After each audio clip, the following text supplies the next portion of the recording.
साथियों नमस्कार, जय श्री राम, हर हर महादेव। आप सभी का स्वागत है, अभिनंदन है आपके अपने पेज साइबर सिपाही पे। और इस वक्त हम दो जगहों से लाइव आ रहे हैं, साइबर सिपाही के फेसबुक पेज से और साइबर सिपाही के यूट्यूब चैनल से।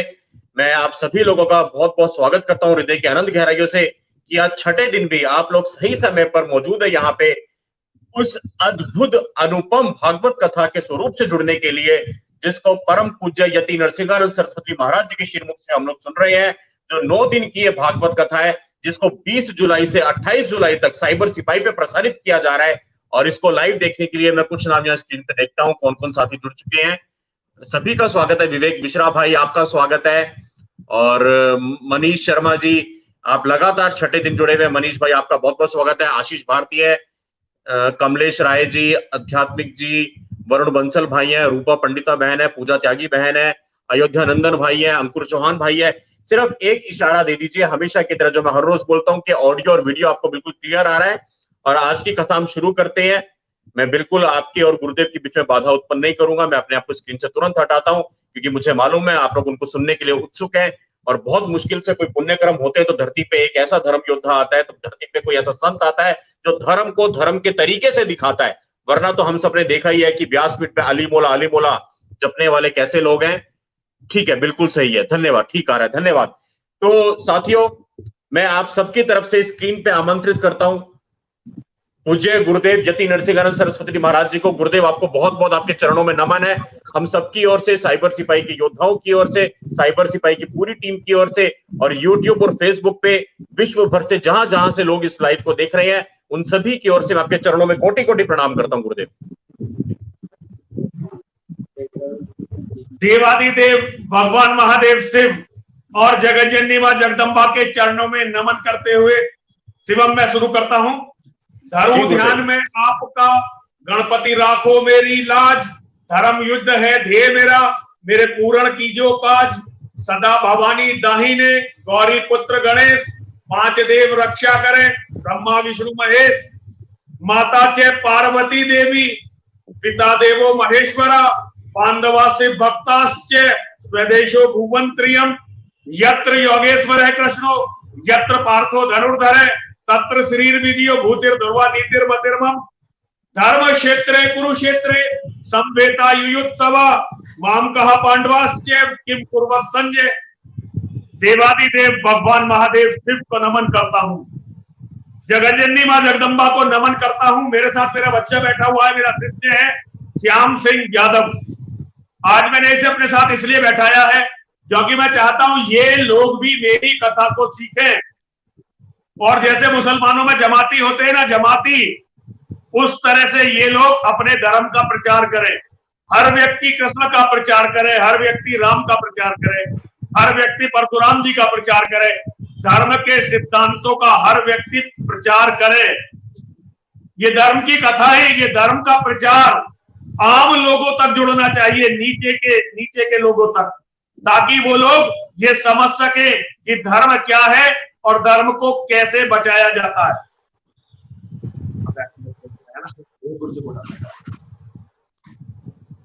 सबसे पहले तो शिवम आपको और आपकी सारी टीम को बहुत बहुत नमन करता हूं, बहुत बहुत साधुवाद देता हूं, हृदय की गहराइयों से आपका धन्यवाद देता हूं। आप लोगों के कारण मुझे भगवान श्री कृष्ण के पुण्य और पावन चरित्र का स्मरण करने का अवसर मिला। यही एक ज्ञान यज्ञ होता है, गीता इसे ज्ञान यज्ञ कहती है। आप सब लोग बधाई के, साधुवाद के पात्र हैं। मैं अभी तक आपको भगवान की पीड़ा सुना रहा था, लेकिन आज मेरा अपना मन, आज मेरा अपना दिल पीड़ा से भरा हुआ है। मैं रात सो नहीं पाया, ठीक से सो नहीं पाया, थोड़ी बहुत देर को नींद आई, फिर आंख खुल गई। आज हम लोगों का कोई बहुत बड़ा पुण्य उदय हुआ था और 5 अगस्त को राम जन्म भूमि पर भगवान राम के भव्य मंदिर की नींव रखी जानी थी।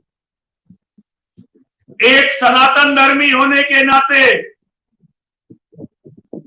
राम जन्मभूमि से मेरा लगाव होना बहुत ही स्वाभाविक है, लेकिन एक और कारण है कि मैं इस राम जन्मभूमि के मंदिर पर अपना भी अधिकार समझता हूं। जो लोग मुझे जानते हैं वो जानते हैं कि मेरे दो गुरु हैं। मेरे जीवन में मेरे दो गुरु हैं। एक गुरु है मेरे स्वर्गीय बैकुंठलाल शर्मा प्रेम सिंह शेर जी। जो ये मैं हिंदुत्व के बारे में बोलता हूं, ये मैंने अपने गुरु स्वर्गीय बैकुंठलाल शर्मा प्रेम सिंह शेर जी से सीखा है।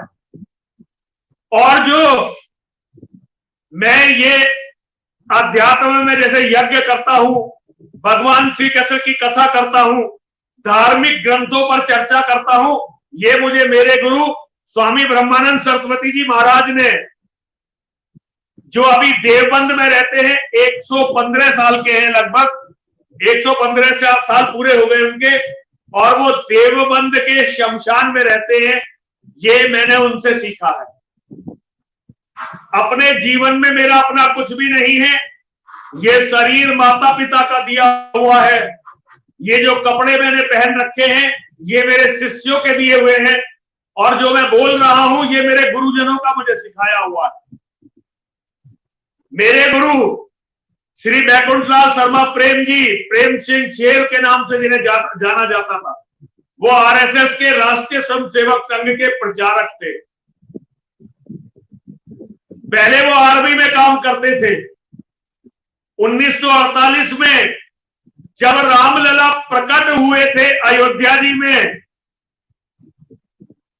तब वहां पर वे मूर्तियां उन्हीं के कर कमलों से, उन्हीं के पावन पुण्य हाथों से वहां विराजित हुई थी।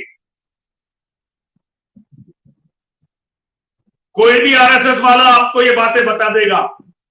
और जब बावरी ढांचा टूटा था, तब भी वे मूर्तियां मेरे गुरुजी परम आदरणीय बीएल शर्मा जी की गोद में आई थी।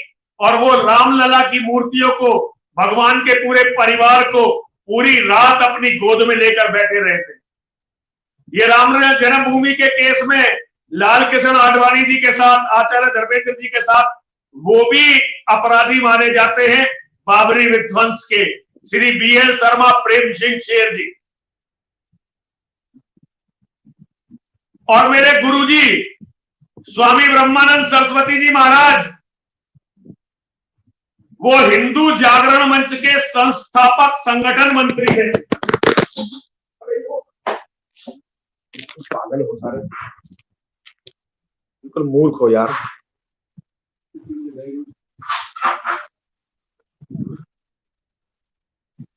ये टूट और जाता। साथियों बने रहिए। वो फोन थोड़ा स्टैंड से हिल गया है गुरुदेव का, कोई दिक्कत नहीं है। तो बस 10-20 सेकंड में ठीक हो जाएगा। गुरुदेव राम मंदिर के बारे में बात कर रहे हैं। हाँ जुड़े जी गुरुदेव, स्वागत है। 1 मिनट लगेगा सिर्फ, अभी 1 मिनट, थोड़ा जरा वो। जी कोई दिक्कत नहीं है। साथियों मैं इसी बीच आपको कुछ जरूरी सूचनाएं देना चाहता हूं। देखिए आज शाम को 7 बजे आप लाइव जुड़िएगा। बहुत बड़ा इसमें आपको सोशल मीडिया पे एक ऐसा लाइव हम लोग बताएंगे जिसमें हमारे अमेरिका से कुछ साथी जुड़ने वाले हैं। और आप देखेंगे कि यूएसए के साथी, उनके अंदर का जो हिंदुत्व है, जो शस्त्रों को लेकर के उनकी अवधारणा है, शस्त्र कहां पे रखें, कैसे रखें, क्यों रखें, कब तक रखें, उन सारे विषयों पे एक बहुत बड़ी चर्चा होने वाली है। आप स्क्रीन पे देखिए, आपको यहाँ पे दिखाई दे रहा है, Hindus in US and Hindus in us. इस बहुत बड़े मुद्दे पे चर्चा होने वाली है आज शाम को 7 बजे। तो इस कथा के बाद में आप लोग इस कार्यक्रम में जरूर जुड़िएगा। और स्वामी जी शायद हमारे साथ वापस जुड़ गए हैं, मैं देखता हूं जी जुड़ गए हैं। तो 1 सेकंड में इसको स्क्रीन पे लेके आता हूं। और फोन स्लिप हो गया था जी। गुरुदेव ठीक है अभी कनेक्शन? हाँ अब ठीक है बेटा, ठीक है। जी प्लीज कंटिन्यू कीजिए। तो मैं ये बता रहा था कि मेरे गुरुजी स्वामी ब्रह्मानंद सरस्वती जी महाराज हिंदू जागरण मंच के संस्थापक संगठन मंत्री थे। और जो लोग आरएसएस के हैं, राम जन्मभूमि के आंदोलन के इतिहास को जानते हैं, वो अच्छी तरह से जानते हैं कि मेरे गुरुजी स्वामी ब्रह्मानंद सरस्वती जी महाराज ने ही राम जन्मभूमि के आंदोलन से सभी संतों को जोड़ा था। जितने भी संत थे वो मेरे गुरुजी के जुड़ने के बाद आरएसएस के राम जन्मभूमि आंदोलन से जुड़े थे।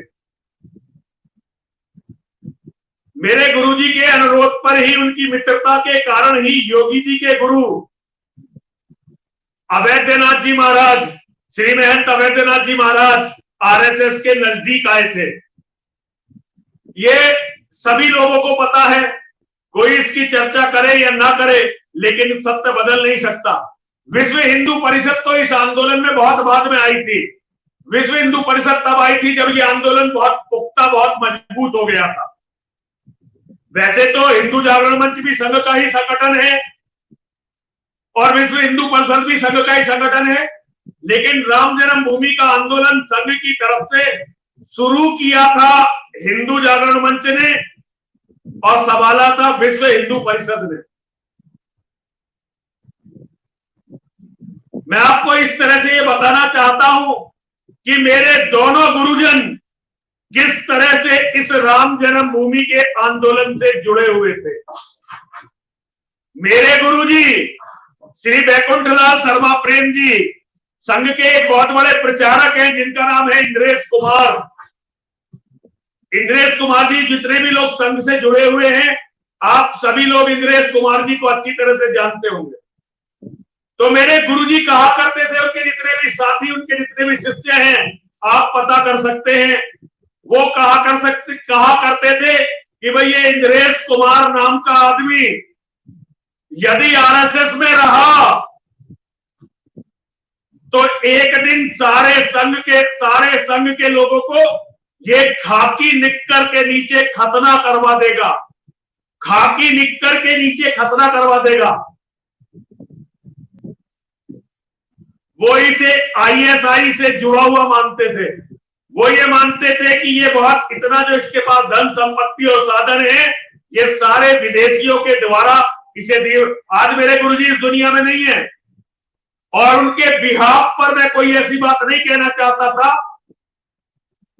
लेकिन फिर भी आज मेरी मजबूरी में मुझे कहनी पड़ रही है। लेकिन ये मैं अकेला नहीं हूं जानने वाला। दीपक सिंह जी हैं हमारे साथी, जो आजीवन मेरे गुरुजी के सहायक रहे। यदि वो अपने गुरु का सम्मान करते हैं तो वो भी बता देंगे कि मैं सच बोल रहा हूं या झूठ बोल रहा हूं। और भी बहुत सारे संघ के ऐसे स्वयंसेवक हैं जो बता देंगे कि मेरी बात सच है या मेरी बात झूठ है।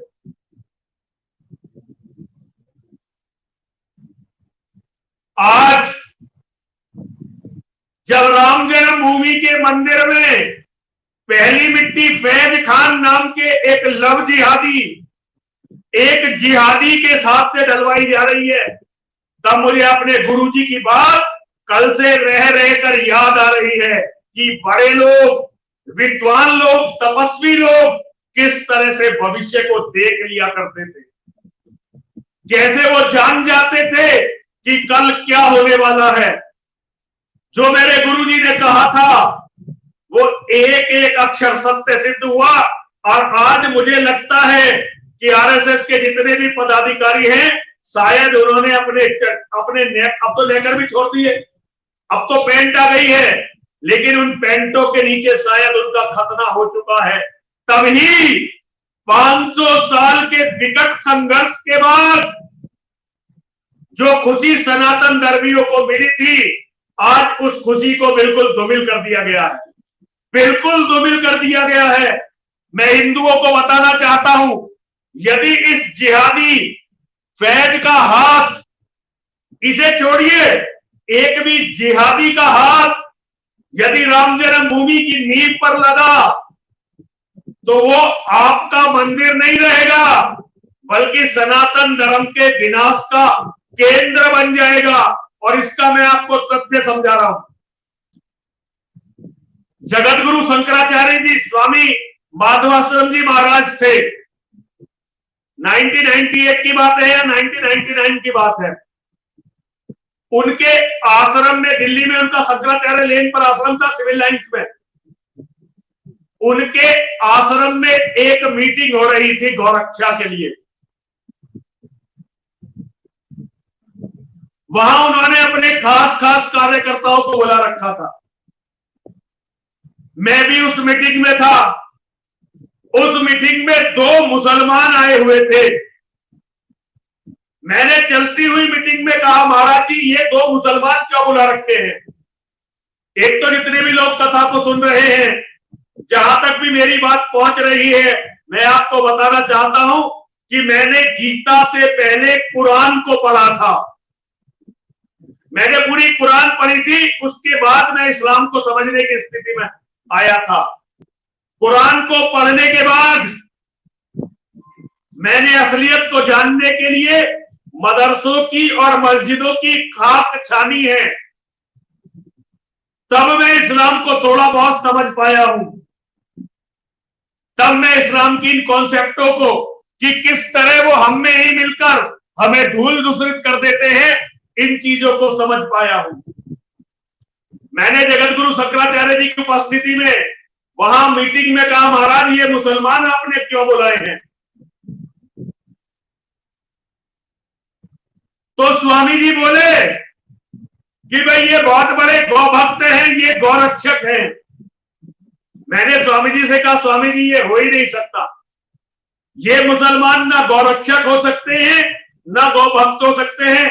ये हमें और आपको केवल मूर्ख बनाने के लिए यहां पर आए हैं। आप अच्छी तरह से समझ लीजिए कि जहां ये मुसलमान बैठ जाते हैं, वहां हिंदुओं का कोई भी सात्विक कर्म, कोई भी पूजा पाठ कार्य नहीं करता। साधारण रूप से, क्योंकि इन मुसलमानों का तंत्र, जादू टोना जो ये करते हैं वो बहुत खतरनाक होता है। ये भूत प्रेत और जिन्नात, बहुत सारे लोगों को ये बातें समझ में नहीं आएंगी। मैं भी इंजीनियर था, विदेश में रहता था, लेकिन मैंने अपने जीवन में देखा है कि हर चीज का अस्तित्व है। आज भी मैं किसी को डोम पाखंड नहीं सिखाता, मैं कभी भूत प्रेतों की चर्चा नहीं करता, लेकिन आज बड़ी मजबूरी में मुझे ये बातें आप लोगों से करनी पड़ रही हैं। हमारे हिंदू बेटियों के साथ जो लव जिहाद होता है, इसमें भी जादू टोने का बहुत बड़ा हाथ होता है। लेकिन ये बात मैं आपको फिर किसी दिन बताऊंगा। तो मैंने जगत गुरु शंकराचार्य जी को उन्हीं मुसलमानों के सामने बताया था कि शंकराचार्य जी महाराज, परम आदरणीय जगत गुरु जी महाराज, जहां ये मुसलमान जाते हैं, ये ऐसे निषिद्ध पदार्थ खाकर जाते हैं कि फिर वहां कोई भी सात्विक शक्ति नहीं रह पाती। हिंदुओं के किसी भी काम में आएंगे, चाहे व्यक्तिगत काम में, चाहे धार्मिक काम में, इनकी उपस्थिति ही बहुत अशुभ होती है। और मैं आपको बता दूं, मैंने महाराज जी से कहा, महाराज जी मैं आपको बहुत विनम्रता पूर्वक बता दूं, ये जहां भी जाते हैं मन ही मन कलमा पढ़ते रहते हैं। आप मुसलमानों का कलमा जानते हैं ना, ला इलाहा इल्लल्लाह मुहम्मदुर रसूल अल्लाह। जिस अल्लाह का रसूल मोहम्मद है, जिसका मैसेंजर मोहम्मद है, उसके सिवा कोई भी पूजने के योग्य नहीं है।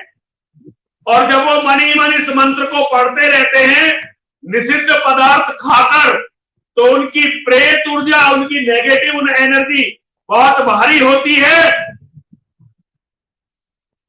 और वो लोग सात्विक पूजा पाठ को खत्म कर देते हैं।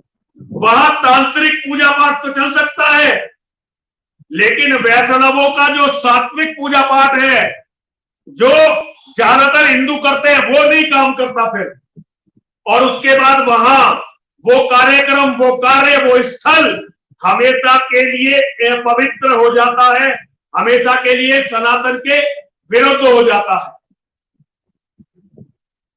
शंकराचार्य जी ने कहा कि स्वामी जी आप ऐसी बात मत करिए, किसकी ताकत है कि वो हमारे भगवानों का अपमान कर दे और हमारी सात्विक ऊर्जा को समाप्त कर दे। मैंने कहा महाराज आप स्वयं देखेंगे अपनी आंखों से आगे चलकर। और मैंने शंकराचार्य जी को प्रणाम किया कि जिस मंच पर ये मुसलमान विराजमान रहते हैं, मैं उस मंच पर नहीं रहता। और मैं उस मीटिंग को छोड़कर चला आया। जितने भी लोग शंकराचार्य जी से जुड़े हुए हैं, उनकी संस्थाओं से जुड़े हुए हैं, वो लोग अच्छी तरह से जानते हैं कि शंकराचार्य जी की उस संस्था का और गोरक्षा का क्या हश्र हुआ, ये सबके सामने है, सारी दुनिया देख रही है। मेरे जीवन में अनेक बार ऐसा समय आया जब मैंने हिंदुओं को यह बात बताई, लेकिन हिंदुओं ने मेरी बात पर विश्वास नहीं किया। सुदर्शन चौहान के सुरेश चौहान के जी जब जनसंख्या के नियंत्रण कानून के लिए यात्रा करने के लिए निकल रहे थे, तब उन्होंने एक मीटिंग बुलाई थी और उन्होंने कहा था कि मैं यात्रा के लिए मैं कुछ मुसलमानों को साथ लेना चाहता हूं, जगह जगह वो रहेंगे मंच पर हमारे साथ, और अच्छा लगेगा, एक अच्छा मैसेज जाएगा। ये बात जो मैंने शंकराचार्य जी को बताई थी, वही बात मैंने सुरेश चौहान के जी को भी बताई। मीटिंग में बहुत सारे लोग थे। सुरेश चौहान जी के भी मंच पर कई जगह, जैसे गाजियाबाद में मैं भी था, मुसलमान भी थे, मुझे मुसलमान को डांट कर बताना पड़ा गाजियाबाद के मंच से। उस आंदोलन का क्या हश्र हुआ, उस यात्रा का क्या हश्र हुआ, ये आप सबके सामने है। हम हिंदुओं का कोई भी कार्य केवल इसलिए संपन्न नहीं होता कि हम हिंदू राजनीतिक होते हैं, धार्मिक हम होते ही नहीं है। हमें धर्म से कोई मतलब नहीं है। हमारा काम ये कि राजनीतिक मैसेज बहुत अच्छे जाने चाहिए। हम बड़े सोफिस्टिकेटेड, बड़े धर्मनिरपेक्ष दिखाई देने चाहिए। अब इसी तरह से इस राम मंदिर को, पहले तो यह सुना जा रहा था कि राम मंदिर के ट्रस्ट में भी मुसलमान को लेने की बात थी, लेकिन उसका भी मैंने घनघोर विरोध किया था और फिर वो बात खत्म हो गई थी। इसी तरह से बाद में आई कि भाई इसे अयोध्या को सर्वधर्म सद्भाव का एक केंद्र बनाया जाएगा। अब शायद आरएसएस और विश्व हिंदू परिषद, नरेंद्र मोदी जी, मोहन भागवत जी और इंद्रेश कुमार जी के मार्गदर्शन में इसी रास्ते पर शायद चल रहा है। लेकिन हिंदुओं, ये रास्ता तुम्हारे महाविनाश पर खत्म होने वाला है। आप लोगों के महाविनाश पर ही ये रास्ता खत्म होगा, बीच में और कुछ नहीं मिलने वाला आपको। एक मंदिर बन जाए, इससे इस्लाम का कुछ भी बनना बिगड़ना नहीं है, लेकिन वही मंदिर नेगेटिव ऊर्जा का केंद्र बन जाए, हम लोगों का इससे बहुत कुछ बन और बिगड़ सकता है। अगर आप लोगों में से कोई जिंदा है, यदि मेरी बात सुनने वाले सभी मर नहीं गए हैं, यदि मुर्दा नहीं है, तो आप इसके खिलाफ आवाज उठाइए। हिंदुओं में एक से एक बड़ा महात्मा है, हिंदुओं में एक से एक बड़ा पूजनीय व्यक्ति है, हिंदुओं में एक से एक महान आत्माएं हैं। उनसे राम जन्मभूमि का शिलान्यास करवाइए, उनसे नींव में पत्थर लगवाइए।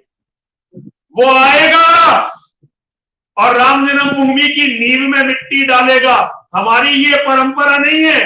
वैसे भी हमारी परंपरा ये नहीं है कि इतनी बड़ी पूजा में जिस व्यक्ति का अंग भंग हो, उस व्यक्ति को शामिल किया जाए। और फैज का तो सारी दुनिया जानती है कि मूल अंग ही भंग है, लेकिन फिर भी उसे शामिल किया जा रहा है। मैं ये नहीं समझता कि क्यों ये किया जा रहा है, लेकिन इसके बुरे परिणामों को मैं अच्छी तरह समझता हूं और मैं हर हिंदू को बताना चाहता हूं। मैं आज आप लोगों से चाहता हूं, आप लोगों ने नरेंद्र मोदी जी, आरएसएस और बीजेपी का पक्ष लेकर मेरे सामने कई बार अपनी बातें रखी हैं और मुझे ये समझाया है कि आपके पास और कोई ऑप्शन नहीं है, आपको इन्हीं को सपोर्ट करना पड़ेगा। आज मैं आपको समझाना चाहता हूं कि यदि आपने आज फैज खान का राम जन्मभूमि की नींव में मिट्टी डालना स्वीकार कर लिया, तो इसके बाद आपके पास कोई ऑप्शन नहीं रहेगा। ये तय हो जाएगा कि आपकी बेटियां, आपकी औरतें एक दिन मुसलमानों की रखेल बनेंगी।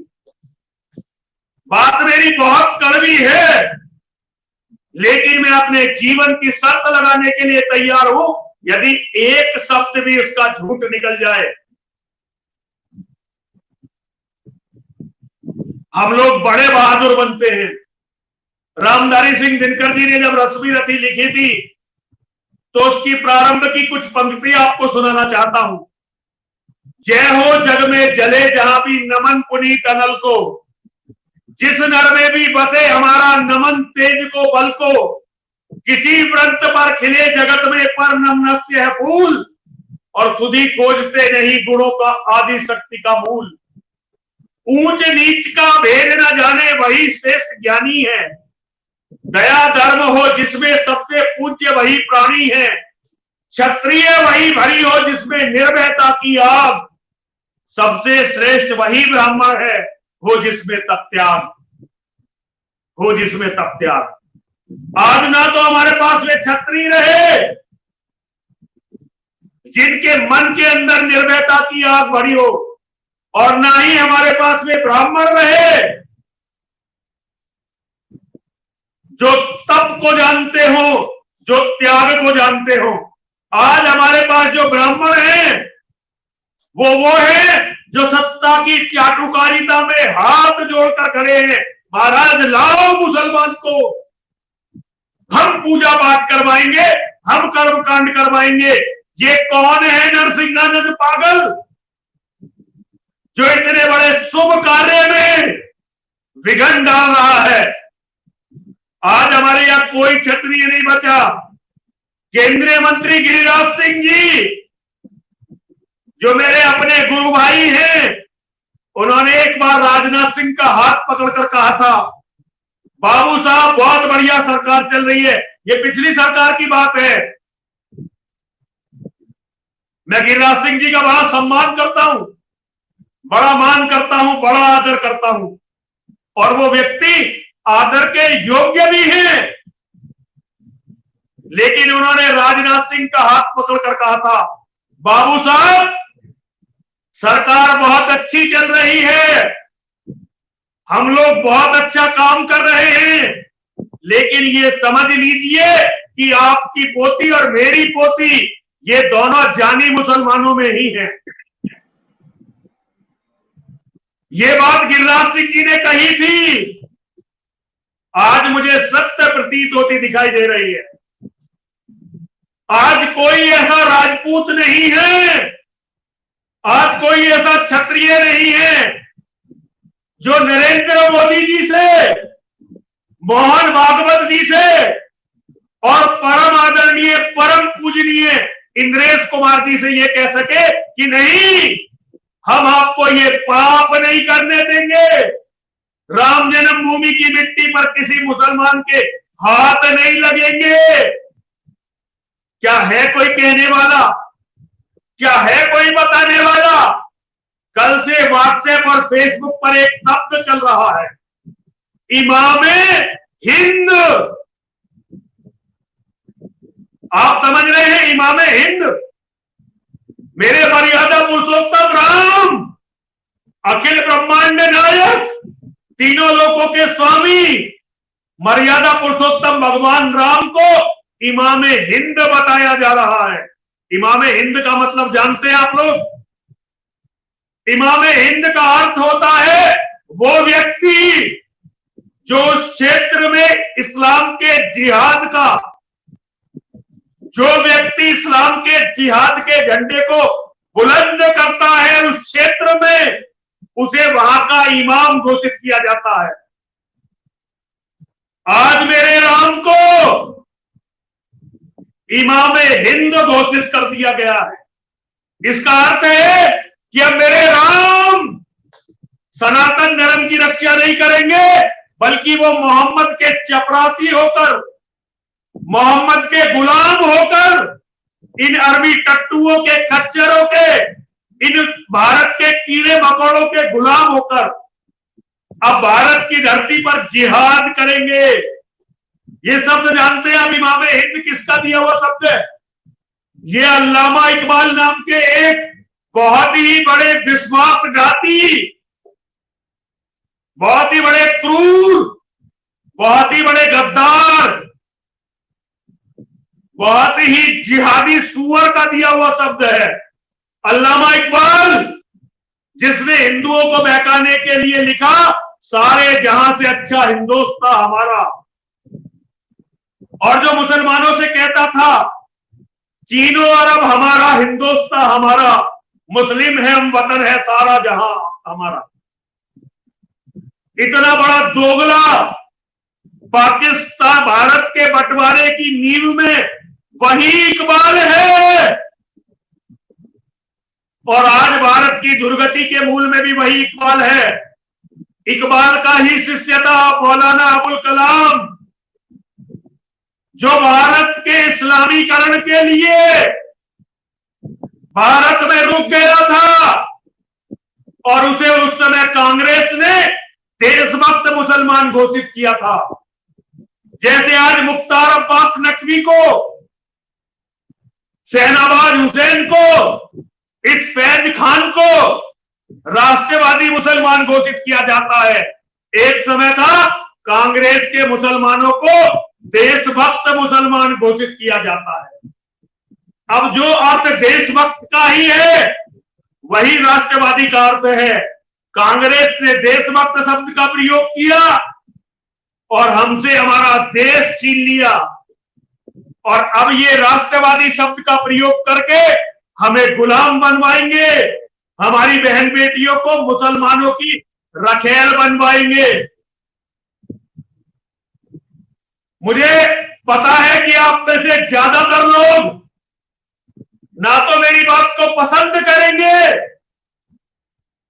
और ना ही मेरी बातों पर ध्यान देंगे, लेकिन मैं यति नरसिंहानंद सरस्वती अपनी मां और महादेव के नाम पर आपको बताना चाहता हूं, मेरा कहा हुआ एक एक शब्द सच निकलने वाला है। एक एक शब्द सच निकलेगा। एक दिन आपको मेरी बातें याद आएंगी, आप याद करेंगे कि एक सन्यासी था जो इन बातों को कहता था, लेकिन हमने उस सन्यासी की मानी नहीं। मेरी समझ में नहीं आ रहा कि मैं आप लोगों से क्या कहूं, मेरी समझ में नहीं आ रहा कि मैं आप लोगों को क्या बताऊं। आज बताया जा रहा है कि ये फैज बहुत बड़ा गौरक्षक है। पहले बताया जाता था कि मुख्तार अब्बास नकवी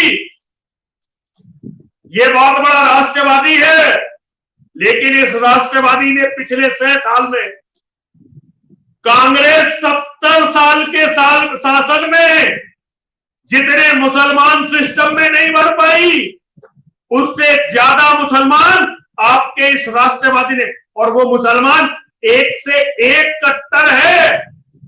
वो अपने आप को राष्ट्रवादी कहने की भी जहमत नहीं देते। वो इस मुख्तार अब्बास नकवी ने और शहनवाज हुसैन ने हमारे सिस्टम में भर दिए।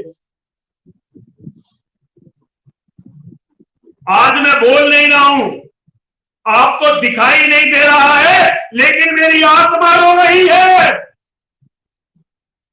आज मेरे लाखों भाइयों का बलिदान जो उन्होंने राम मंदिर के लिए दिया था, आज उन बलिदानियों के खून पर, आज उन बलिदानियों की लाश पर एक तरह से मुसलमानों से पेशाब करवाया जा रहा है। और ये हो रहा है तथाकथित राष्ट्रवादियों के कारण। आज मेरा दिल रो रहा है। आंसू आपको दिखाई नहीं दे रहे, लेकिन जिस दिन मेरे आंसू आपको दिखाई दे जाएंगे, उस दिन हाहाकार मचने वाला है। मेरे आंसू आपको नहीं दिखाई दे रहे, लेकिन मेरे आंसू दिखाई देंगे महादेव को, मेरे आंसू दिखाई देंगे मेरी मां को, मेरे आंसू दिखाई देंगे राम को, मेरे आंसू दिखाई देंगे कृष्ण को, मेरे आंसू दिखाई देंगे बजरंगबली हनुमान को, मेरे आंसू दिखाई देंगे भगवान परशुराम को। और वो मेरे आंसुओं का प्रतिकार लेंगे, प्रतिशोध लेंगे। वो क्षमा नहीं करते।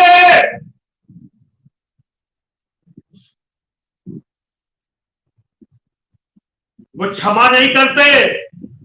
वो दुष्टों को दंड देते हैं। अपने जीवन में जो गलतियां मैंने की हैं उनके लिए मुझे दंडित किया जाएगा, और जो गलती ये पापी, ये ढोंगी कर रहे हैं, इसके लिए इन्हें दंडित किया जाएगा। और जो लोग मूक रहकर इनका समर्थन करेंगे, उन मूक समर्थन करने वालों को भगवान उनका साथी मानकर दंडित करेंगे। जैसे पिता में भीष्म को दंडित किया था, जैसे आचार्य द्रोण को दंडित किया था, जैसे कर्ण को दंडित किया था। जो लोग भी मूक रहकर समर्थन करेंगे वो भी उन्हीं के साथी माने जाएंगे।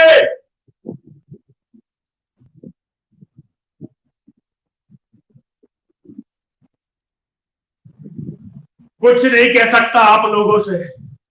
आज मुझे लग रहा है कि मेरा कुछ भी कहना सब व्यर्थ होता जा रहा है।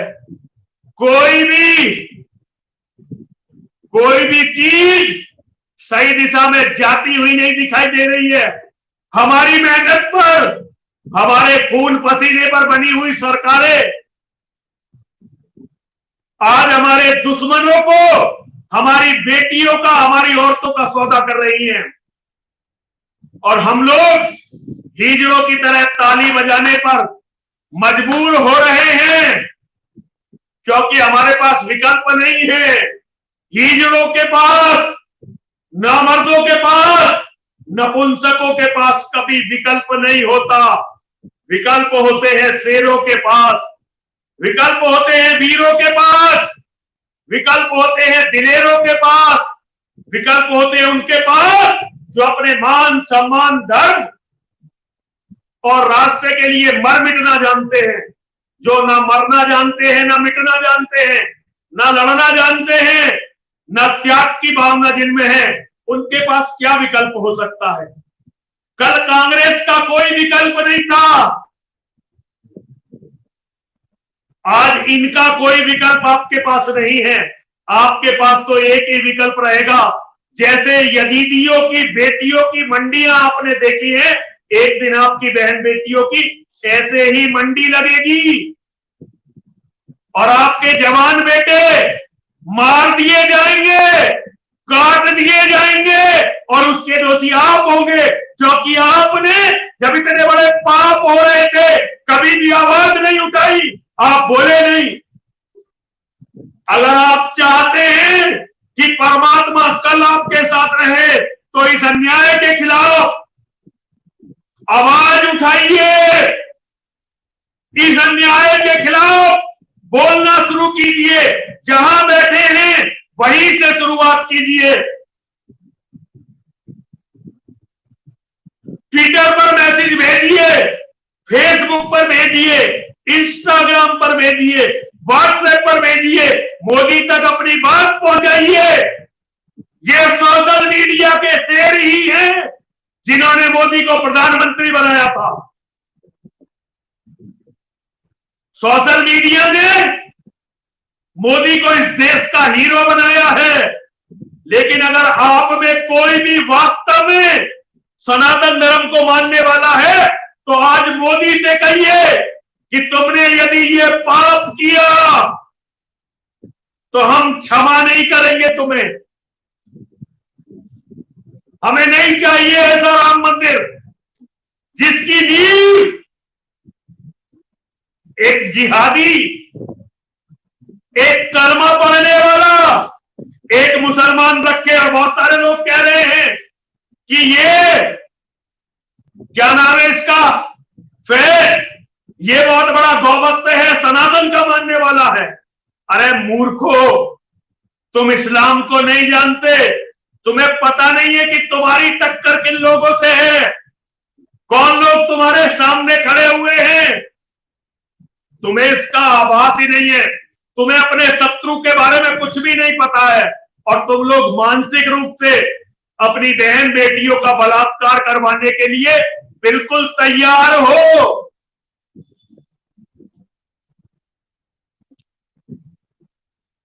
मैं जरा पानी पी लूं, मैं बहुत थक गया हूं। और 2 मिनट के बाद मैं भगवान की गीता को फिर से शुरू करता हूं। मैं दिन का अंतर नहीं डालना चाहता, आज मेरा मन नहीं है बात करने का, लेकिन फिर भी मैं अपने अंतिम दिन तक और अपनी अंतिम सांस तक अपने कर्तव्य का पालन करूंगा। मैं थोड़ा सा पानी पी लेता हूं और 2 मिनट के बाद मैं फिर से गीता पर अपनी बात शुरू करता हूं। शुभम जरा कुछ बोलिए आप इतनी देर। जी जी जी गुरुदेव, निश्चिंत रहिए, निश्चिंत रहिए, आप पानी पीजिए आराम से। और ये बिल्कुल सही बात की है, जो व्यथा है ये सिर्फ आपकी नहीं है, ये हर हिंदू की व्यथा है। 500 साल के लंबे इंतजार के बाद, इतने लंबे संघर्ष के बाद, हजारों हजार लाखों लाखों बलिदान देने के बाद, रक्त की नदियां बहा देने के बाद, छातियों पे गोलियां खाने के बाद, आज अगर ये पुण्य पावन दिवस आया है तो इसकी प्रतिष्ठा, इसकी मान मर्यादा रखना हर हिंदू का, हर सनातनी का परम धर्म है। और आपने गुरुदेव बिल्कुल सही कहा कि सत्ता पे आज जो परिवर्तन हुआ है, जिनको कुर्सियों पे लेके आए हैं, उसमें सोशल मीडिया की बहुत बड़ी भूमिका है। और आप निश्चिंत रहिए, ये भी सोशल मीडिया का ही दायित्व है, उनका कर्तव्य है, परम धर्म है कि वहां तक अपनी आवाज को पहुंचाया जाए। और इसमें आप देख रहे होंगे गुरुदेव, कल से इसको चाहे वो ट्विटर पे हो, फेसबुक पे हो, यूट्यूब पे हो, व्हाट्सएप के जरिए हो, ये आवाज बुलंद होनी बिल्कुल शुरू हो रही है। और एक चीज जो आपने कही कि इमाम हिंद, व्हाट इज इमाम हिंद? इमाम हिंद मतलब कि हिंद में जो इमाम है, हिंद का इमाम, हिंदुस्तान का इमाम, मतलब कि विदेशी उनका टट्टुओं का एजेंट, उनका दलाल, यहाँ पे उसकी इमामगिरी कर रहा है, जो उसकी यहाँ पे प्रचार कर रहा है। तो भगवान कैसे इमाम हिंद हो सकते हैं? ये बिल्कुल सही बातें हैं, ये सोचनी पड़ेंगी। और कुछ लोग अभी यहाँ पे लिख रहे हैं, मैं कमेंट बॉक्स में पढ़ रहा था, किसी ने लिखा कि काफिर का दिल दुखाना भी जिहाद है। अरे भाई, काफिर का दिल दुखाना जिहाद नहीं है, काफिर का दिल नहीं दुखाते, काफिर तो वाजिबुल कत्ल है, वाजिबुल कत्ल। आप उर्दू तो पढ़ लो, कुरान नहीं पढ़ सकते तो बहुत सारी चीजें हैं जो अभी भी लोग नहीं समझ रहे। लेकिन गुरुदेव हताश मत होइए, आपकी वाणी जो है इसको लोग बहुत ज्यादा पसंद करते हैं, समझते हैं, जो सुनने वाले हैं, समझने वाले हैं, वो सारी बातें समझ भी रहे हैं। और इस तरह की जो लोग बात लिख रहे हैं वो लोग धीरे धीरे समझ जाएंगे। ये इतना बड़ा षड्यंत्र है, ये इतना बड़ा खेल है, जिसको अगर आज उजागर नहीं किया और नहीं समझा तो शत्रुमूर्ख की तरह जमीन में सर डाल के बैठे रहो भैया, फिर तो भगवान ही मालिक है। जी गुरुदेव, आप आगे कंटिन्यू कीजिए प्लीज। शिवम, मैं चाणक्य नीति से आज अपनी बात शुरू करूंगा। चाणक्य नीति से आचार्य चाणक्य ने एक बहुत बड़ी बात कही थी, दुर्जनस्य च सर्पस्य वरम सर्पो न दुर्जन है, सर्पो दंसति कालेन दुर्जनस्तु पदे पदे। जो बुरे लोग होते हैं, दुर्जन होते हैं, उनमें और सांप में यदि किसी एक को चुनना पड़े तो सांप को चुनिए, क्योंकि सांप तो केवल एक बार डसेगा, लेकिन दुर्जन आपको रोज रोज डसता रहेगा।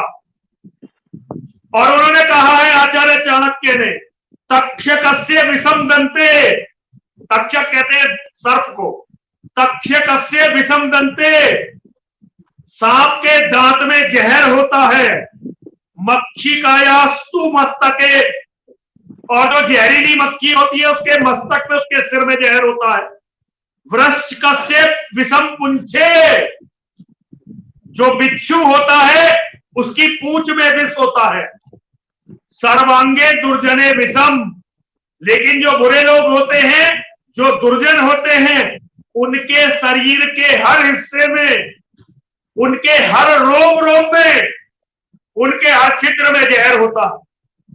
और एक चीज जो हजारों साल पहले चाणक्य लिखकर चले गए, चाणक्य की एक भी बात गलत नहीं है। लोग चाणक्य नीति की बात करते हैं और किसी भी गंजे आदमी को देखकर उसे चाणक्य घोषित करते हैं, लेकिन चाणक्य वो होता है जो धर्म युद्ध में लड़कर सनातन धर्म और भारत राष्ट्र को विजयी बनाता है, उसे चाणक्य कहते हैं। चाणक्य उसे नहीं कहते जो मलेच्छों के सामने आत्मसमर्पण कर देता है दयनीय तरीके से। तो ये बहुत बड़ी बात है चाणक्य की, आचार्य चाणक्य की, जो मैं आपको समझाना चाहता हूं। आचार्य चाणक्य ने कहा है, चांडालानाम सहस्रेषु सुरभिस्त तत्वदर्शी भी एको ही यवन है, प्रोक्तो ने नीचो यवनात् पर है। दोबारा से सुनिए, चांडालानाम सहस्रेषु सुरभिस्त तत्वदर्शी भी एको ही यवन है, प्रोक्तो ने नीचो यवनात् पर है। हजारों चांडाल मिलकर भी हमारे यहां सबसे नीच चांडाल को माना जाता है, लेकिन चाणक्य कहते हैं हजारों चांडाल मिलकर भी उतना उत्पात नहीं कर सकते जितना एक यवन, एक मलेच्छ कर सकता है। शब्दों पर ध्यान दीजिए, हजारों चांडाल मिलकर भी उतना उत्पात नहीं कर सकते जितना एक यवन, एक चांडाल, एक मलेच्छ कर सकता है। इसलिए ऐसे यवनों से, ऐसे मलेच्छों से दूर रहना ही ठीक है। और एक और बहुत बड़ी बात चाणक्य जी ने कही थी, पता नहीं हिंदू समझेगा या नहीं समझेगा, आत्म वर्गम परित्यज्य, जो अपनों को छोड़ देता है, पर वर्गम समाश्रयेत, दूसरों पर डिपेंड हो जाता है, अपनों को छोड़ देता है और परायों पर डिपेंड हो जाता है। स्वयमेव लयम याति यथा राजा अन्य धर्मत है, वो उसी तरह से नष्ट हो जाता है जैसे अधर्म करने वाला राजा नष्ट हो जाता है। एक बार दोबारा से इसको सुन लीजिए, आत्म वर्गम परित्यज्य, बहुत आसान संस्कृत है, हर व्यक्ति समझ सकता है। आत्म वर्गम परित्यज्य, अपने लोगों को छोड़ देता है। परवर्गम समाश्रयेत, परवर्ग मतलब दूसरों पर आश्रित हो जाता है।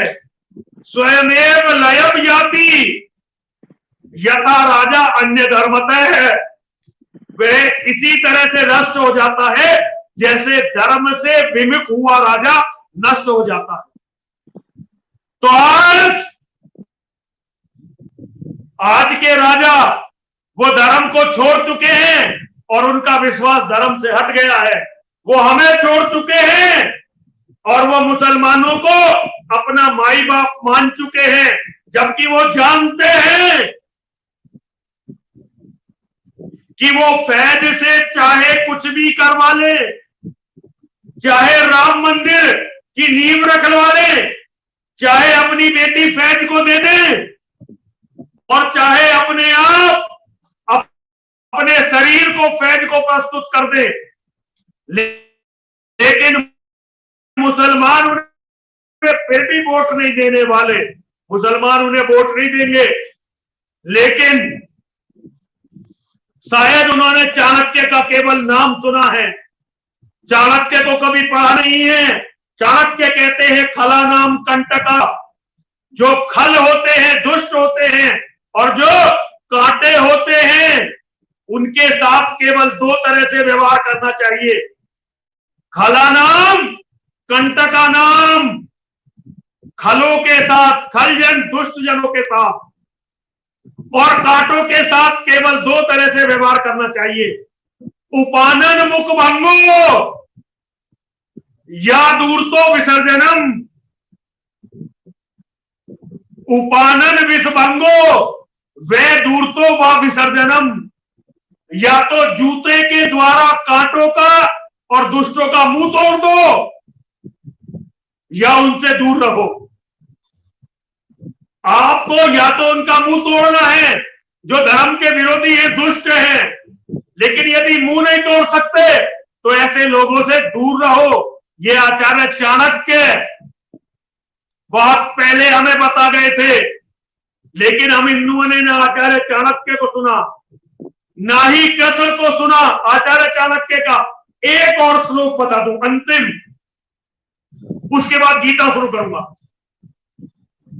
निर्विषेणापि सर्पेण कर्तव्य महती फणा निर्विषेणापि सर्पेण, कर्तव्य महती फणा विषमस्तु ने चापस्तु घटाटोपो भयंकर है।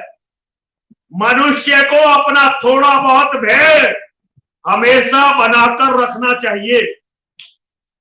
मनुष्य को अपना थोड़ा बहुत भय हमेशा बनाकर रखना चाहिए।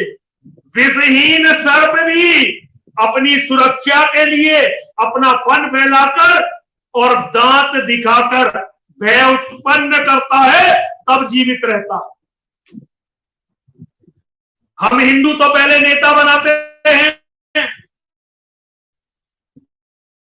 किसी भी व्यक्ति को, और फिर कसम खाते हैं महाराज कुछ हो जाएगा, अब तो आपके चरणों चाहे कुछ भी करो, लेकिन हमारे तो आप ही नायक हो, आप ही महानायक हो, हम आपसे बाहर कुछ सोच ही नहीं सकते।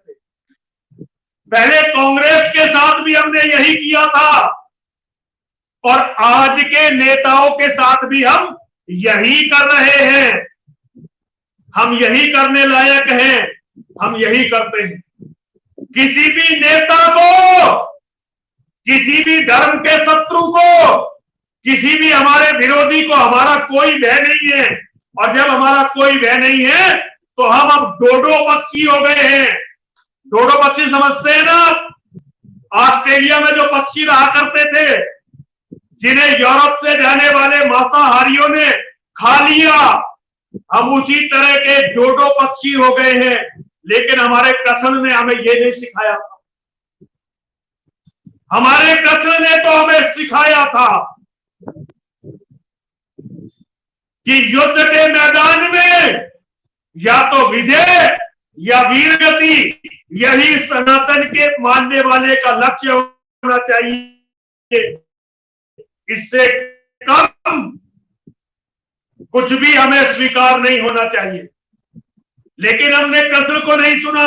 कृष्ण को क्यों सुने? हमारे पास तो आज कृष्ण से और चाणक्य से बड़े बड़े व्यक्तित्व हैं। हमारे पास नरेंद्र मोदी जी हैं, हमारे पास अमित शाह जी हैं, हमारे पास परम आदरणीय परम पूजनीय मोहन भागवत जी हैं, हमारे पास सनातन धर्म कुल शिरोमणि आज चक्रवर्ती इंद्रेश कुमार जी हैं। हम क्यों सुने कृष्ण की, क्यों सुने राम की, क्यों सुने परशुराम की और चाणक्य की, क्यों सुने? हमारे तो अपने चाणक्य हैं, हमारे चाणक्य हैं अमित शाह। और अमित शाह देखो कहीं भी सरकार बना देते हैं। बेशक दिल्ली में उनकी नाक के नीचे उनके पुलिस वालों को जिहादियों की औरतें पीट पीट कर मार दें, बेशक उनका अपना डिपार्टमेंट होता है आईबी, आईबी सीधा केंद्रीय गृह मंत्री के अधीन होता है। आईबी में काम करने वाले अंकित शर्मा को बेशक जिहादी 600 बार चाकू मारे, आंत निकाल दे, लेकिन हमारे चाणक्य सरकार तो हर जगह बना देते हैं। और दिल्ली में देखो केजरीवाल है, केजरीवाल कितना धूर्त है, हम कितने धूर्त और कमीने हैं, इसका अनुमान इस बात से लगाइए। हम सब जानते हैं कि दिल्ली के दंगों में केजरीवाल की कोई गलती नहीं थी, क्योंकि ना तो सरकार में, दिल्ली सरकार के पास ना तो पुलिस है ना प्रशासन है। लेकिन हम व्हाट्सएप, फेसबुक, सोशल मीडिया पर केवल और केवल केजरीवाल को दोषी बताते रहे और अपने महानायकों की नपुंसकता, अपने महानायकों का हिजड़ापन हम छिपाते रहे और अपने आप को सनातन का धर्म योद्धा घोषित करते रहे। सफूरा जरगर की जमानत हो गई, सफूरा जरगर की जमानत हो गई, हमारे मुंह में दही जम गई। रोज उत्तर प्रदेश में लव जिहाद में हमारी बेटियां मारी जा रही हैं, रोज मुसलमान हमारे साधुओं को मार रहे हैं, रोज मुसलमान कत्ल कर रहे हैं हमारे बेटों का। लेकिन हमें केवल पश्चिमी बंगाल दिखाई देगा जहां अभी चुनाव होने हैं। यूपी में तो रामराज्य आ चुका है, योगी जी की सरकार है, पूरा राम राज्य आ चुका है। विक्रम जोशी जो पत्रकार है गाजियाबाद का, इसकी भी हत्या मुसलमान ने की है, इसे गोली मुसलमान ने मारी है, लेकिन एक दो लोगों को छोड़कर किसी ने जिक्र भी नहीं किया। योगी जी बदनाम नहीं होने चाहिए। बदनाम करने के लिए केरल है जहां चुनाव होने, पश्चिमी बंगाल है जहां चुनाव होने, जहां पहले ही भाजपा की सरकार है, वहां हिंदूवाद मर जाता है और वहां इस्लामीकरण की राह सुलभ की जाती है। आज अभी डासने में, हमारे डासना में वाल्मीकि समाज की 13 साल की बेटी के साथ बलात्कार की कोशिश हुई थी। केवल 6 दिन पुराना मामला है। जान लगानी पड़ी केस रजिस्टर्ड करवाने के लिए, वरना पुलिस ने तो दोनों पक्षों के लोगों को बंद करके दंगा दिखा दिया था।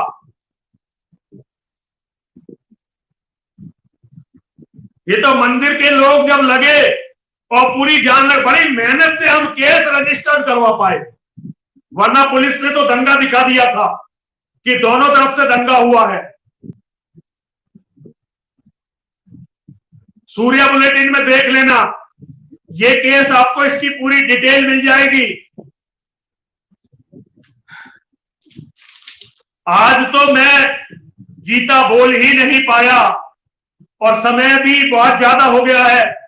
मेरा समय लगभग पूरा होने वाला है और मैं ये नहीं समझता कि आज मेरी मनस्थिति भी अच्छी नहीं है, लेकिन फिर भी यदि आप मेरे से कोई सवाल पूछना चाहते हैं मेरे बच्चों, तो मैं जवाब देने के लिए बिल्कुल तैयार हूं। लेकिन आज मेरी बातें बहुत कड़वी होंगी, ये आप भी समझ लीजिए, क्योंकि आज मेरा दिल बहुत दुखी है। हर हर महादेव, हर हर महादेव, हर हर महादेव, हर हर हर महादेव, हर हर महादेव, हर हर महादेव। गुरुदेव, हम गीता प्रवाह को बिल्कुल अनवरत जारी रखेंगे। हम कल गीता जी पे पूरी चर्चा करेंगे और गीता जी का जो हमारा संकल्प है 20 से 28 जुलाई वाला, वो अनवरत जारी रहेगा। सभी साथियों को प्रणाम निवेदित करता हूं जो लोग लगातार इस लाइव में जुड़े हुए हैं, और बड़े संयम के साथ में सभी साथी यहाँ पे अपने सवाल रखते रहिए। अगले 10-15 मिनट हम जितनी देर अब लाइव हैं आपके कुछ सवाल लेंगे, और मैं हाथ जोड़ के क्षमा चाहूंगा, आज हम अपने व्हाट्सएप ग्रुप के साथियों को स्टूडियो में नहीं जोड़ पा रहे हैं। मतलब जोड़ पा नहीं रहे ऐसा गलत है, जोड़ तो सकते हैं, एक बटन का काम है, लेकिन आज हम जोड़ नहीं रहे हैं क्योंकि इसके तुरंत बाद में 7 बजे जो दूसरा लाइव होना है, हमें उसकी तैयारियां करनी है। हमारे जो विशिष्ट अतिथि हैं, जो मेहमान है यूएसए से, अमेरिका से, वो लोग 6:45 पे स्टूडियो को ज्वाइन कर लेंगे।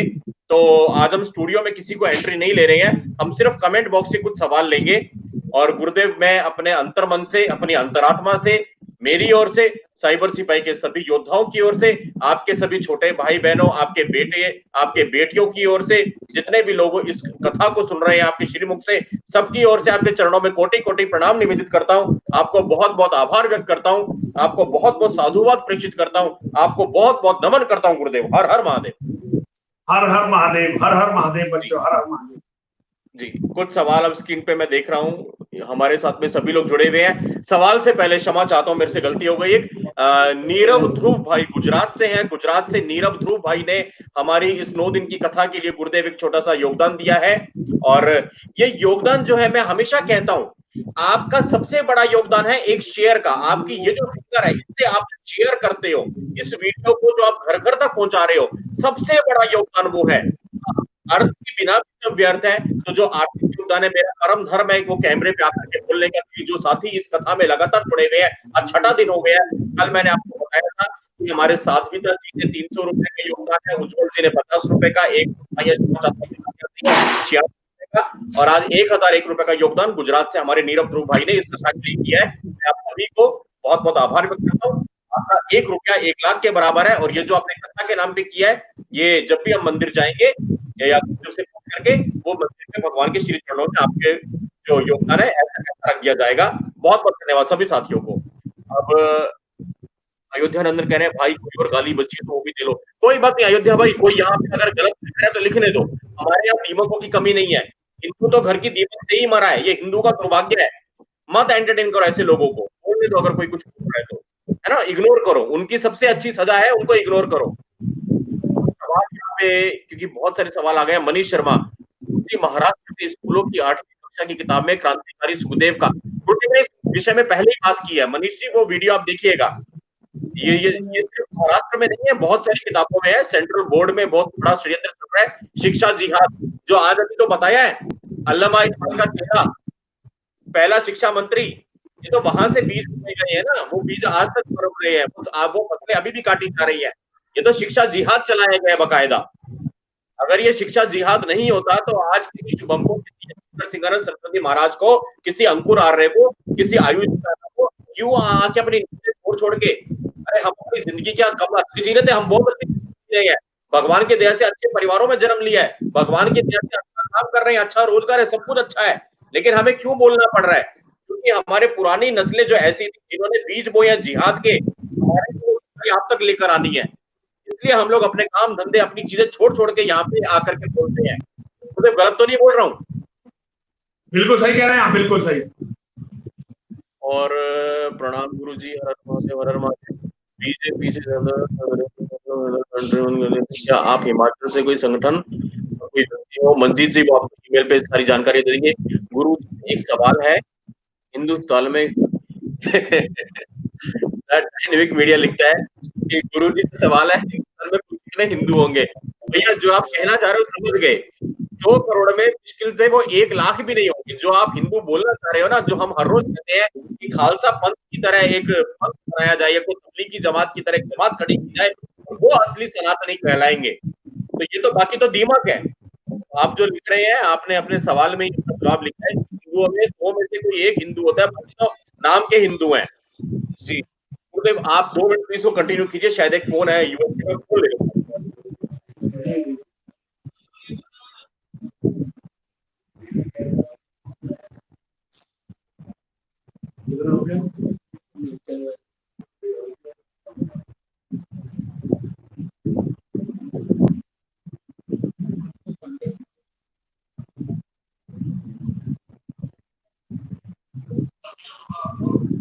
जी गुरुदेव आप बोलिए प्लीज।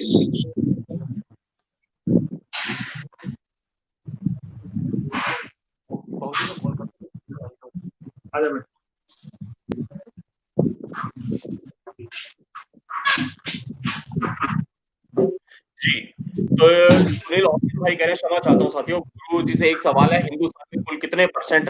सुनील भाई सेम क्वेश्चन है, और अल्पसंख्यक आयोग वो हो, अल्पसंख्यक हो, घर वाले मैसेज में। एक बहुत अच्छा सवाल ईशान देव जी लिख रहे हैं स्क्रीन पे, गुरुदेव, घर वालों को मजार पे जाने से कैसे रोके? देखिए कल इसे लेंगे, कल मैं एक कथा में इसी विषय को लूंगा कल। जी ठीक है गुरुदेव, हम कल करेंगे, क्योंकि अभी गुरु जी की जो मनस्थिति है हम सब उसका पूरा सम्मान करते हैं। गुरुदेव कल मैं गीता के अनुसार बताऊंगा कि क्या है सत्य, मजारों का सत्य क्या है, कल मैं वो गीता के हिसाब से बताऊंगा। जी जी जी जी क्या अब हमें भी जिहाद करना चाहिए? जी बिल्कुल सही कह रहे हैं, जिहाद नहीं, हम उसको शुद्धिकरण नाम देंगे। हमें तो धर्म युद्ध लड़ना है, धर्म युद्ध, जिहाद नहीं करना है, हमें धर्म युद्ध लड़ना है। शब्दों पर ध्यान दीजिए, जब इमाम हिंद घोषित कर दिया गया भगवान राम को, और हमने अगर उन्हें इमाम हिंद मान लिया, तो अब वो हमारा विनाश कर देंगे सनातन का, क्योंकि प्रभु मूरत देखी तिन तैसी, जागी रही भावना जैसी, प्रभु मूरत देखी तिन तैसी। यदि हमने उन्हें इमाम हिंद मान लिया तो फिर वो इमाम हिंद हो जाएंगे और सनातन का नाश कर देंगे। ऐसे ही यदि हमने ये मान लिया कि हमें जिहाद करना है, तो फिर हम जिहादी हो जाएंगे और सनातन खत्म हो जाएगा। हमें धर्म योद्धा बनना है, और हमें अपने धर्म के लिए मर मिटना है और शत्रुओं को मिटा देना है। ये लक्ष्य बनाना है अपने जीवन का। जी जी बिल्कुल। ये कह रहे हैं, एक सवाल है गुरुदेव, आने वाली पीढ़ी, आशीष भाई लिख रहे हैं, गुरुदेव आने वाली पीढ़ी को जिहादियों से बचाने के लिए और उनमें राजनीतिक झुकाव के स्थान पर धार्मिक झुकाव कैसे पैदा करें? इसके लिए अपने जीवन में धर्म को लाना पड़ेगा। अपने हर व्यक्ति को अपने जीवन में धर्म को लाना पड़ेगा। गीता को घर में पढ़ना पढ़ाना, महाभारत रामायण, टीका लगाना, शिखा रखनी, रुद्राक्ष पहनना, और रुद्राक्ष में वराह भगवान का जो दंत है उसे मरवाकर पहनना, ये करना पड़ेगा। तभी हमारे जब पहले हम तो अपने जीवन में धर्म लाए, अगर हमारे जीवन में धर्म होगा तो हमें बहुत सारे देखकर बहुत सारे लोग धर्म की तरफ को चलेंगे, और हम केवल बातों से धर्म लाना चाहें तो ये कभी नहीं होने वाला। संभव है, असंभव है, बिल्कुल नहीं होगा। एक हमारे साथी हैं राजेंद्र प्रसाद आर्या जी, जिनके कमेंट्स में काफी देर से इसमें लाइव में देख रहा हूँ। अभी इन्होंने एक टिप्पणी यहाँ पे किया। हाँ, बहुत अच्छा है राजेंद्र भाई, लेकिन दिक्कत क्या है ना, गुरुदेव जैसों को और हमारे जैसों को कोई इसमें वो नहीं करेगा। गुरुदेव जी कह रहे हैं कि खालसा हूँ जो सिर्फ धर्म का उत्थान करूंगा। ये कह रहे हैं कि गुरुदेव की वाणी को बड़े बड़े मीडिया चैनल्स पे भी प्रसारित करवाना चाहिए, ताकि जिनके पास में इंटरनेट नहीं है वो लोग गुरुदेव की वाणी कैसे सुने। गुरुदेव, इसमें जरूर आप अपने कुछ विचार रखिए प्लीज। देखिए, मैंने बहुत शुभम मैंने तय किया है कि मैं तो पूरे देश में घूमने चला जाऊंगा।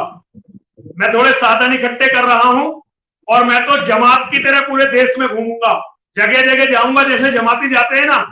साल में 12 जगह मेरा फिक्स है कि मैं 12 जगह 10-10 दिन का प्रवास करूंगा, हर जगह जाने का प्रयास करूंगा, हर जगह पहुंचने का प्रयास करूंगा।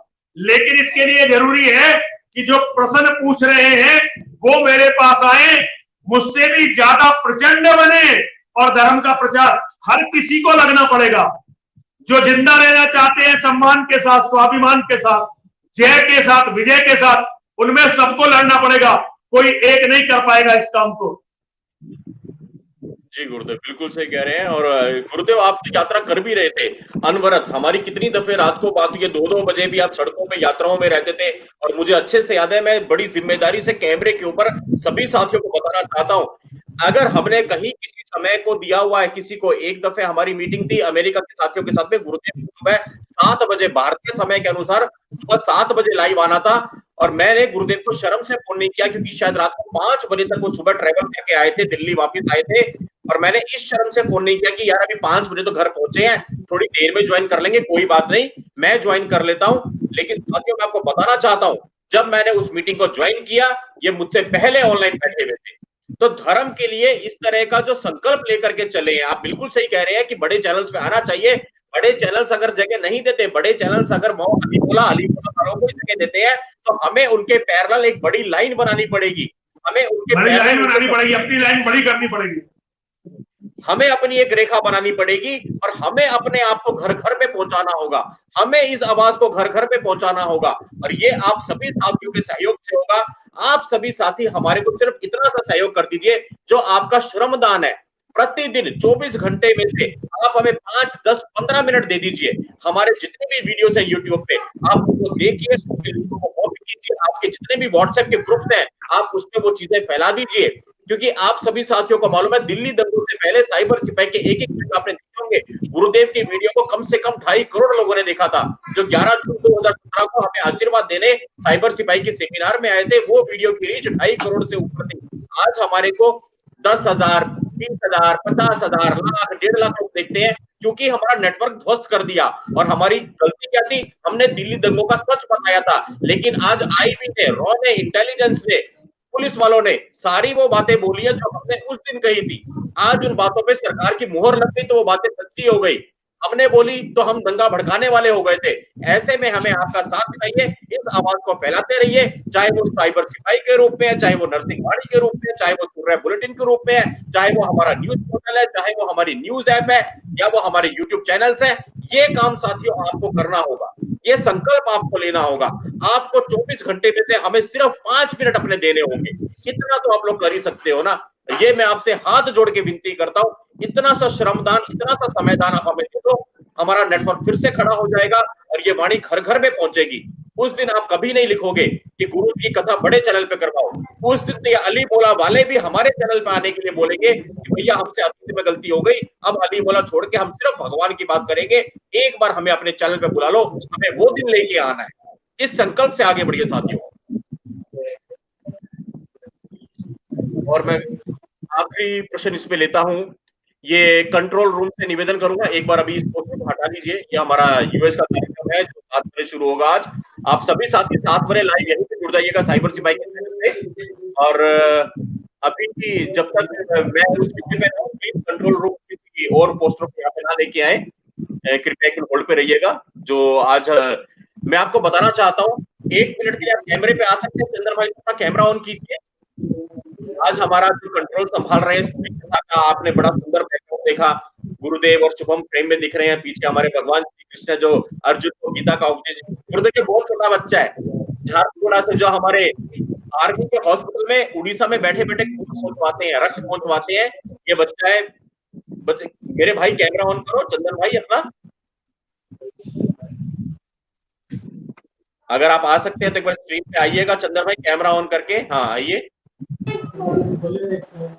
आज पूरा कंट्रोल ये संभाल रहे हैं। जय श्री राम गुरुदेव, जय श्री राम, हर हर महादेव।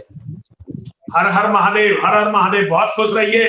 माँ और महादेव सदैव आपकी रक्षा करें, आपकी सदैव जय हो। जी जी जी चंदन भाई, गुरुदेव आपका आशीर्वाद बना रहे। जी अभी आप कंट्रोल रूम में बने रहिए, बाकी कंट्रोल संभालिए, और अभी कोई और चीज को ओवरले मत कीजिएगा, है ना। वो मैं जब इसको अंत करेंगे तो मैं उसमें अनाउंस कर दूंगा 5 सेकंड के लिए। बहुत बहुत धन्यवाद चंदन भाई आपका, भगवान आपको बहुत लंबी आयु दे, आप इस तरह काम करते रहे। और जो भारतीय सेना के लिए आप काम कर रहे हैं, झारसुगुड़ा उड़ीसा में बैठ करके सारे वीडियोस आप क्रिएट कर रहे हैं, आपका योगदान अतुलनीय है। तो दुनिया के किसी भी और योगदान के मुकाबले मैं कहता हूँ बहुत बड़ा योगदान है चंदन भाई, आपका कोटि कोटि नमन है। धन्यवाद। जय श्री राम भैया। जय श्री राम। अच्छा, एक है शुभम भैया, आपसे रिक्वेस्ट है कि आप भी गुरु जी की तरह ज्यादा बच्चे पॉलिसी को प्रमोट किया करो। बिल्कुल कर रहे हैं यादव भाई, हम उन चीजों में लगे हुए हैं। और धन्यवाद शुभम भाई, मिल चुका हूँ, आप भी मिलकर क्या सहयोग कर सकते हैं। बस आपका सहयोग यही है कि इस वाणी को फैलाते रहिए। ये सचिन गुरु जी को पिछले 2 सालों से सुन रहा हूँ, आपका एक ही शब्द सत्य है। सचिन सिजारिया भाई, आप पिछले 6 दिनों से लगातार कथा में जुड़े हुए हैं, आपका नाम स्क्रीन पे देखता हूँ।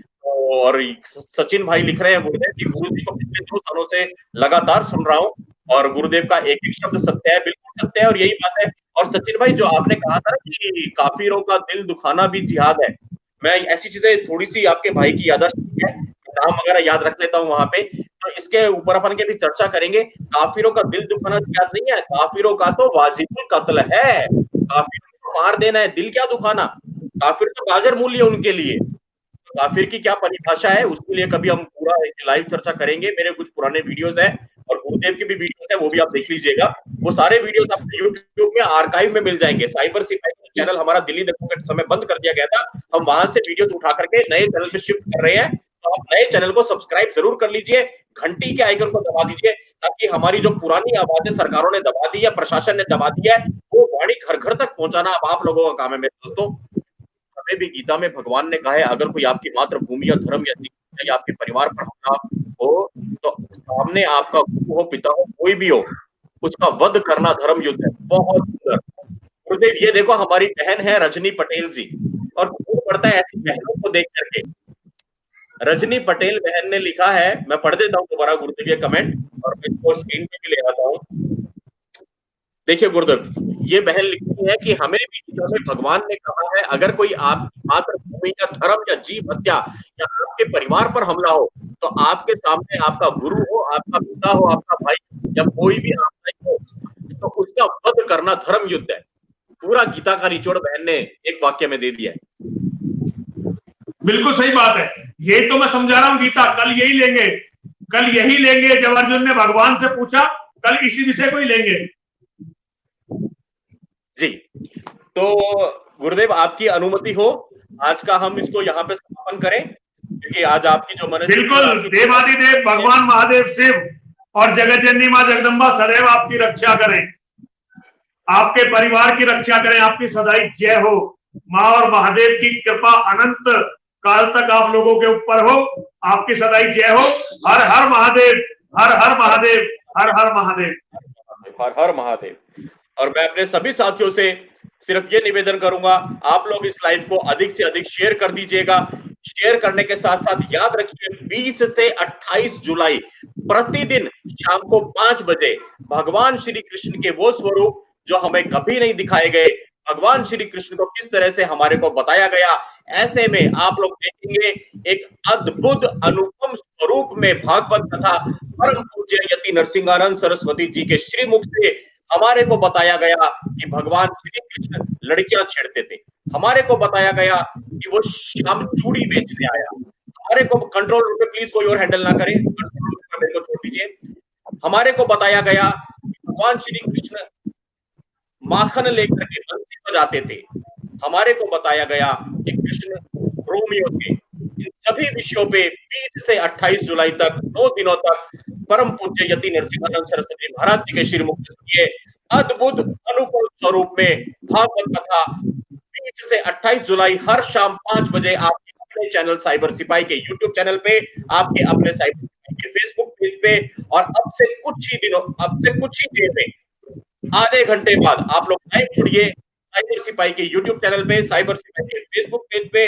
परम आदरणीय बाबा सत्यनारायण मौर्य जी की अध्यक्षता में हमारे यूएस से अमेरिका के कुछ साथी जो आपको बताएंगे शस्त्रों का क्या महत्व है, शस्त्र हमें क्यों रखने चाहिए, कहाँ रखने चाहिए, कब तक रखने चाहिए, कब उपयोग करना चाहिए। एक ऐसी चर्चा जो सोशल मीडिया के इतिहास में कभी नहीं हुई है। दोस्तों, इन्हीं शब्दों के साथ अपनी वाणी को विराम देता हूं। मैं अपनी ओर से, मेरे अंतर्मन से, मेरी अंतरात्मा से, पूरे साइबर सिपाही परिवार की ओर से परम पूज्य यति नरसिंहानंद सरस्वती महाराज जी के चरणों में कोटि-कोटि नमन करता हूं। गुरुदेव, आप अपने बहुमूल्य समय, हर हर महादेव, बहुत बहुत आशीर्वाद आपको, बहुत बहुत साधुवाद। माँ और महादेव सदैव आपकी रक्षा करें। हर हर महादेव, हर हर महादेव, हर हर महादेव, हर हर महादेव।